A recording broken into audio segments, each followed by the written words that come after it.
Mobile ఫోన్లో అనవసరమైన యాప్లు, అనవసరమైన కార్యకలాపాలు వేళ్ళు కాళ్ళు పెట్టద్దు. ఆ తర్వాత జీవితాలు తగలడిపోతాయి, బుగ్గిపాలైపోతాయి.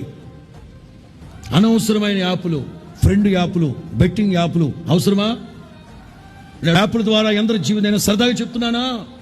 జరుగుతున్న వాస్తవాలు ఏమిటి? సరదాగా చెప్తున్నానా? గుండెల్లో వేదంతో చెప్తున్నాను ఈ మాట. నేను అడుగుతున్నా, ఒక ఆడపిల్లని కొత్తగా ఫ్రెండ్ యాప్ పెట్టుకున్నాను పాస్టర్ గారు, 50 మంది ఫ్రెండ్స్ని యాడ్ చేసుకున్నారు. మీ అక్కతో మాట్లాడుతున్నావా? మీ అమ్మతో మాట్లాడుతున్నావా? పనికి మాలిందానా? ఊళ్ళో వాళ్ళందరితో వ్యవహారాలు చేసి ముచ్చట్లు చేస్తుంది, ఇంట్లో వాళ్ళతో మాట్లాడి సావదు, ముచ్చుమోహం లేదు. పాస్టర్ గారు నేను కొత్త యాప్ వేసుకున్నాను. నేను ఏమి యాప్ బాబు? అస్కేసుకునే యాప్. పాస్టర్ గారు ఎంతమంది ఫాలోవర్స్? 1600 మంది. సిగ్గు లేదంటారా నీకు? సొంత ఇంట్లో అన్నతో మాట్లాడు, సిగ్గులేని వెధవ. అక్కతో మాట్లాడు, కళ్ళ ముందు కనబడే వాళ్ళతో మాట్లాడకుండా ప్రపంచ దేశాలు ఎక్కడో ఉన్న ఏం ముచ్చట్లురా నీకు, దరిద్రుడా, ముచ్చంగి మొహమాడా.